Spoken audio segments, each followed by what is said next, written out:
پہ ایمان لانا ہے، اس ایمان کے اندر نفاق نہ ہو، اس کے اندر نفاق نہ ہو، بلکہ خالص ایمان ہو۔ قرآن مجید میں اللہ تعالیٰ نے منافقوں کے بارے میں یہ بات ذکر کی ہے، اذا جاءک المنافقون قالوا نشہد انک لرسول اللہ واللہ یشہد انک لرسول، واللہ یشہد انک لرسول۔ منافق آپ کے پاس آتے ہیں اور آ کے یہ بات کہتے ہیں گواہی دیتے ہوئے، نشہد انک رسول اللہ، ہم گواہی دیتے ہیں کہ آپ اللہ کے رسول ہیں۔ اللہ تعالیٰ فرماتے ہیں واللہ یعلم، اللہ خوب جانتے ہیں کہ آپ اللہ کے رسول ہیں، لیکن ان المنافقین لکاذبون، منافق اپنی اس بات کے اندر جھوٹ بول رہے ہیں۔ کیوں؟ اس لیے کہ منافق اپنی زبان سے یہ جملہ کہہ رہے ہیں، زبان سے اقرار کر رہے ہیں، دل میں تائید اور موافقت نہیں ہے۔ گواہی تب بنتی ہے، سچائی تب ہوتی ہے جب زبان اور دل کی موافقت ہو، اور جب زبان سے کوئی اور بات کہی جا رہی ہے، دل میں کوئی اور بات ہے، وہ سچ نہیں ہوتا، اس کو جھوٹ بولتے ہیں۔ اور ایسی گواہی سچی گواہی نہیں بلکہ جھوٹی گواہی ہے۔ اللہ فرماتے ہیں کہ مجھے خوب علم ہے یہ جھوٹ بول رہے ہیں۔ یہ بات تو اپنی جگہ پہ حقیقت، آپ اللہ کے رسول ہیں، اس میں کوئی شک نہیں، اس میں کوئی دوسری رائے نہیں ہے، لیکن منافق اپنے اس دعوے میں، اپنی اس شہادت میں جھوٹ بول رہے ہیں۔ کیوں؟ زبان سے اقرار، دل سے موافقت نہیں ہے۔ تو یہ نبی کریم صلی اللہ علیہ وسلم کے ساتھ جو محبت ہے اس کا بنیادی نقطہ ہے آپ کے ساتھ صحیح معنوں میں ایمان ہو۔ اگر اس ایمان کے اندر نقص ہے تو یاد رکھیے محبت کے اندر نقص پیدا ہو جائے گا۔ تو یہ پہلی چیز، صحیح ایمان کے بعد یعنی آپ کی ذات کے ساتھ محبت، یہ بہت ضروری ہے۔ نبی کریم صلی اللہ علیہ وسلم کے اصحاب، آج ہم ان کا تذکرہ برسر منبر کیوں کرتے ہیں؟ آج ہم ان کی ناموس کی خاطر کٹ مرنے کے لیے کیوں تیار ہے؟ آج جگہ جگہ پہ جلسے جلوس اصحاب رسول کی ناموس کی خاطر کیوں ہے؟ اس لیے کہ اصحاب رسول نے حقیقی معنوں میں نبی کریم صلی اللہ علیہ وسلم سے محبت کی ہے، آپ کی ذات سے کے ساتھ بھی، آپ کی بات کے ساتھ بھی، اور سنت کے ساتھ بھی۔ ذات سے کیسے پیار کیا؟ ربیعہ بن کعب اسلمی رضی اللہ تعالی عنہ، صحیح بخاری کی حدیث ہے، نبی کریم صلی اللہ علیہ وسلم کے خادم تھے، آپ کی خدمت کرتے، جو بھی موقع ملتا وضو کے لیے پانی لانا ہے پانی لا کے دیتے، مسواک کی ضرورت ہے مسواک پیش کرتے، یعنی آپ کی جو خدمت ہوتی حاضر ہوتے، خدمت پیش کرتے، وقت دیتے۔ ایک دن رسول اللہ صلی اللہ علیہ وسلم نے ربیعہ بن کعب سے سوال کیا، بلکہ کہا ربیعہ بن کعب کو، سال تو سوال کر، کچھ مانگ لے۔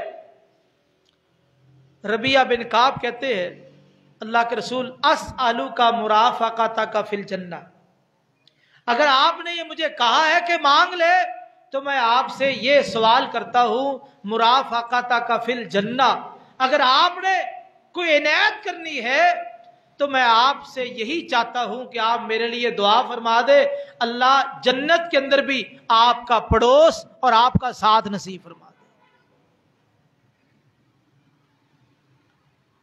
آپ نے پوچھا کہ کوئی اور خواہش؟ کا کہتے نہیں بس یہی ہے۔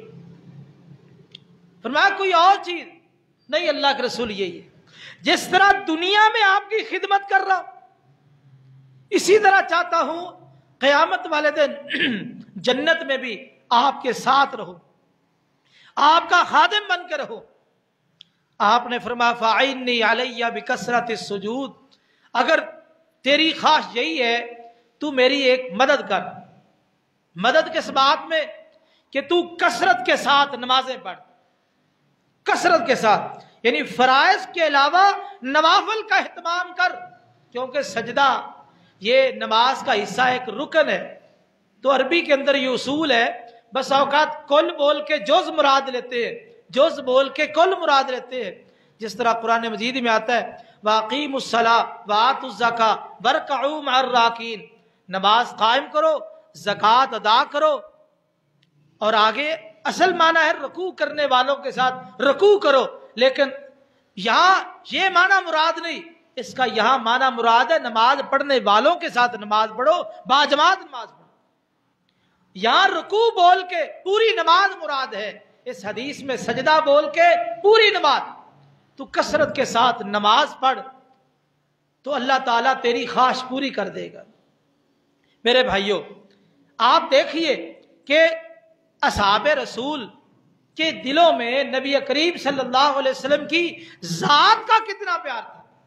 صرف جنت کا حاصل کرنا، عذاب جہنم سے بچنا، یہ خواہش بھی اگرچہ اپنی جگہ پہ ٹھیک ہے، لیکن اصحاب رسول کے دلوں میں آپ کی ذات کی اتنی محبت، اتنا پیار، اتنی عقیدت اور آپ کی صحبت کا اتنا بڑا شرف جو اللہ نے ان کو نصیب فرمایا، ان کی خواہش، تمنا اور تڑپ یہ ہے کہ جو آپ کا ساتھ دنیا میں مل چکا، جو شرف دنیا کے اندر حاصل ہو گیا آپ کی صحبت کی وجہ سے، یہ شرف ہم چاہتے ہیں کہ قیامت والے دن جنت کے اندر بھی ملتا رہے۔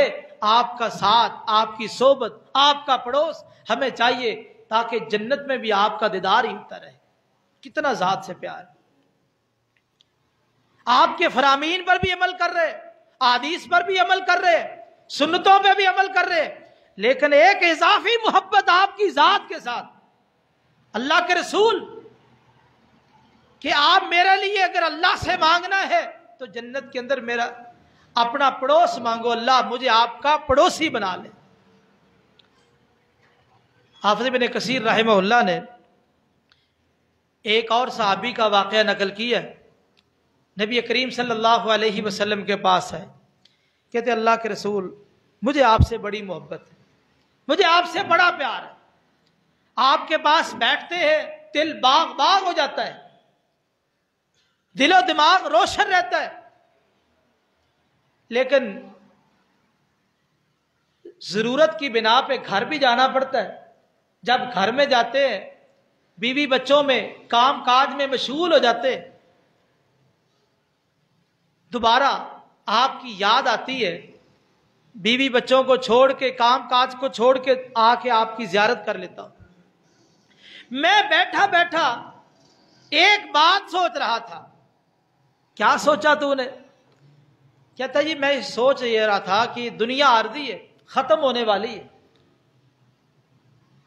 ایک وقت آئے گا میں فوت ہو جاؤں گا، آپ پر ایک وقت آئے گا آپ بھی اس دنیا سے چلے جائیں گے۔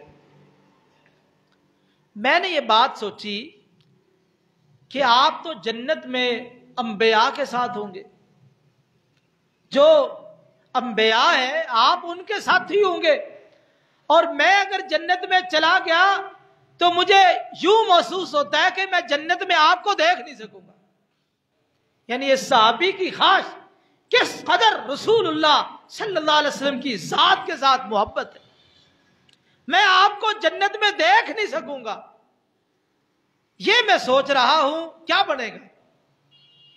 اس صحابی کی خواہش کتنی پیاری خواہش ہے۔ دیکھو یارو، ہم نے تو نبی کریم صلی اللہ علیہ وسلم کو دیکھا ہی نہیں، جنہوں نے دیکھا ہے ان کا جی نہیں بھرتا، ان کا دل چاہتا ہے کہ ہم دیکھتے ہی رہے۔ جس طرح بیت اللہ کے حوالے سے اللہ تعالیٰ سب کو بیت اللہ کی زیارت نصیب فرمائے، جنہوں نے نہیں دیکھا ان کے دلوں میں تو تڑپ ہے ہی، اور جنہوں نے دیکھا ہے ان کے دلوں میں بھی تڑپ ہے ہم دوبارہ جائیں، بلکہ دوسروں سے زیادہ تڑپ ہے۔ یہ کشش، یہ محبت، یہ اللہ کی عطا ہے اور یہ ایمان کی نشانی۔ یہ دیکھیے صبح و شام 5 اوقات میں تو نماز پڑھتے ہیں، اس کے علاوہ بھی رسول اللہ صلی اللہ علیہ وسلم سے ملاقات یعنی آپ کی زیارت کا شرف حاصل کر رہے ہیں، لیکن ان کی خواہشات کتنی پیاری ہے. خواہشات تو آج ہمارے اندر بھی ہے، لیکن ہماری دنیاوی خواہشات، ہماری دنیاوی خواہشات، یہ کتنا پیارا سے